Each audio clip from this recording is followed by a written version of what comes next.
Hello, first graders, second graders, third graders, and kindergartners. It's Mrs. Hilliard here. It's nice to see you. It is week 10 of virtual occupational therapy. Thanks for joining me so far. I love seeing you every week, and I'm excited to show you some new things today. So we have our bins ready, and we're going to jump right into bin number 1. So this week, we're going to work on hand skills using a spoon. A lot of you don't hold a spoon the right way, and it is actually an important skill to learn for good writing skills. So we want to practice a thumbs up pattern. You also need that for cutting skills as well. So I have a bowl of dry food. I'm going to use my popcorn kernels from last week. You can use dry cereal, dried beans, or anything like that.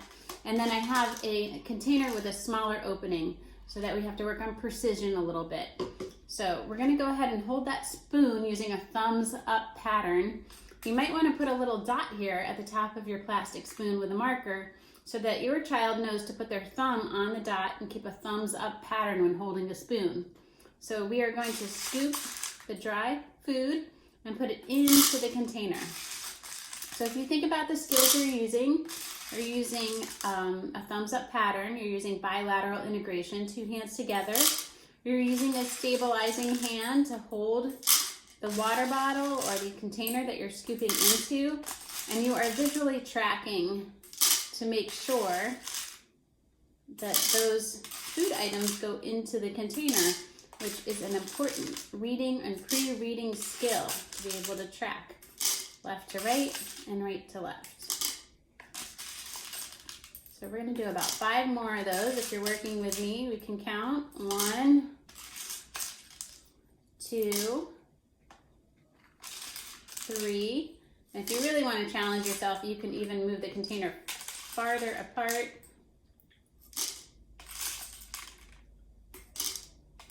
I lost count, last one. 5. That was 5. It might have been 6. So that was your hand warm up for this week. And I do love this activity, and it's actually fun for a lot of little kids to do too. All right, so we're gonna set that bin aside, and I'm gonna show you bin number 2. So keeping with our fall theme, we're going to make a piece of pumpkin pie this week. So if you like pumpkin pie like I do, this will be really fun for you. We're going to use a paper plate, or you can draw, a white circle. You're going to need about 1/3 of a sheet, maybe a little less, of brown paper and orange paper. You'll need a glue stick. You'll need a marker. You will need scissors. And lastly, you will need cotton balls. The other thing you can use if you really want to practice a higher level skill is using a ruler for some of you older kids to draw those lines down. So we're going to start just by tracing the circle with our finger. It's a good tactile experience on the edge of the plate. And for some kids who are learning simple shapes, especially my kids in kindergarten, it reinforces drawing a circle. So you could put a dot at the top for a definite beginning and end point to the circle. That's a nice practice skill too. Next, we're going to take our marker and we're going to practice intersecting 2 lines to make a cross. A lot of kids don't do that. So we are going to draw a line down the middle of our plate, and then we're going to cross visual midline from left to right and go across. So we worked on that crossing visual midline skill, and you probably didn't even know it.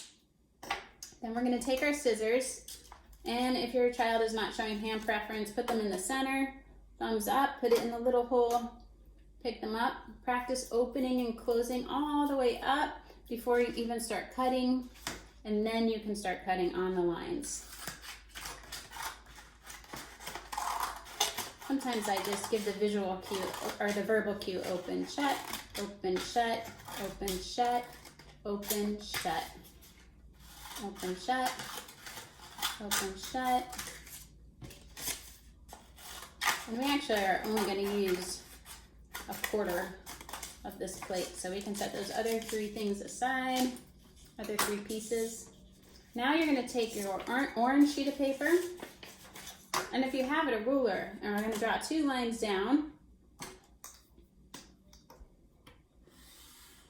This is good for math when you get to some math skills in school. And then we're gonna draw 2 lines down on our brown sheet of paper using a ruler if you have it. If not, we'll just draw lines down on our own. And you can even practice drawing horizontal lines if you want to hold your paper horizontally, if you have that as a goal or want to work on it. And then we're going to cut on the lines. So open, shut. I'm going to try to set a good example and cut a little slower.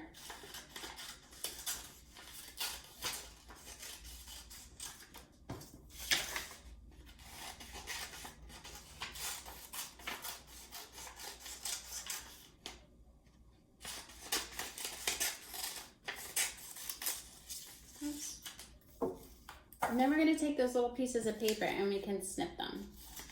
Practice snipping. And some of you might want to even practice snipping 2 at a time.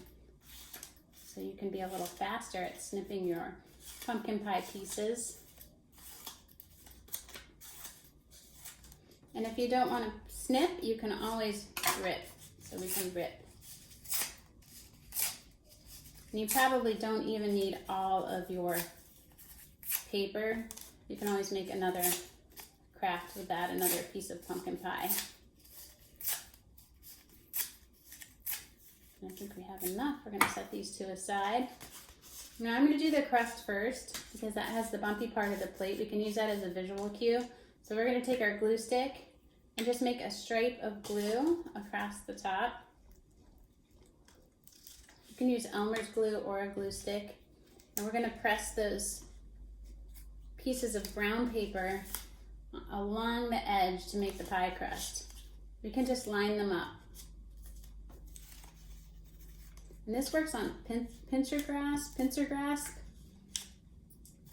which I really like. So make sure you don't pick up all of the papers at one time and flop them onto the plate. You want to work on picking up, especially for you kids who are working on pencil grasp. You want to use that radial side of the hand. And you'll have a nice crust. Now we're going to do the pumpkin part of our pie. So we'll put glue all over that triangle. And then you can press on, again, using that radial side of the hand, the orange paper.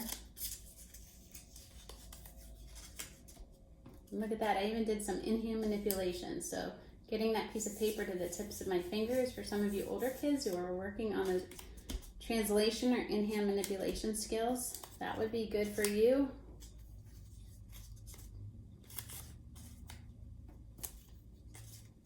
It seems like a simple cut and paste task, but it takes longer than I thought here. We want to cover all the white if we can. Now I'll put one more on. So it'll look something like this when you're done. And then you're going to take your cotton ball, and again, we're going to practice using 2 hands together, using those writing fingers, and pull your cotton ball apart. So we can do that a couple times to make some whipped cream for our pumpkin pie. So it is tricky to use glue in cotton balls. I'm just warning you, the cotton balls do get stuck to your finger. And we're going to push that on. Now you have a nice holiday craft. So we're going to clean up this mess, put everything away, and get ready for our writing. So I found a poem that goes with our craft, so you have something to write this week, and I will read it to you first. It's called Pumpkin Pie. Pumpkin Pie by Susan Hansen. Oh my, pumpkin pie, I must get some or I will cry. Sweet and yummy in my tummy, smooth and dreamy, all whipped creamy. May I have some pumpkin pie? And I like this because you can practice using your exclamation points and your commas and your question mark. So I will hold it here while you guys copy it. And what I suggest you do is pause this video so that if you're working at home, you have more time to write.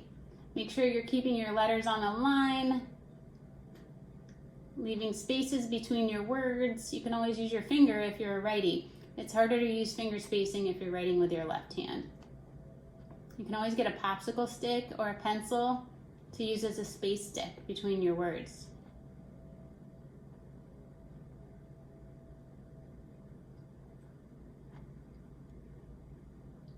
All right, I'm going to take that away. And we're going to tie shoes like we always do. So, make sure you have a hole open on the top for our adapted shoe tying method. I'm going to plug in just the ends of my laces. And again, for you guys who are using the shoe tying method, you could tie a little knot here so that your loops don't come out. We're going to pick this up, and we are really working on using these two fingers to hold the middle of the bunny ears. Make your X. Practice holding it with one hand. That's really good to do. If you need two hands, that's okay too. We're going to take the bunny ear that's closest to you or behind and push it down underneath that tunnel. Pull. Pinch these two laces, these two loops. Pull out to the side, bring them up again, pinch in the middle, make that X, make sure you save a space, and the one that's closest to you goes down through the tunnel, pinch and pull. Good job. And if you're doing the standard method, pick up your laces, crisscross them, pick it up, look for that X, look for that space down below. The one that's closest to you goes down through the tunnel. Pull, make a bunny ear, pinch. Take this lace right here, you might tie a knot right here. Fly around that loop and push that little knot, if you have one, through that little tunnel or space that you saved. Pinch and pull. You guys did a great job today. Thanks for joining me. I hope you have a great rest of your day.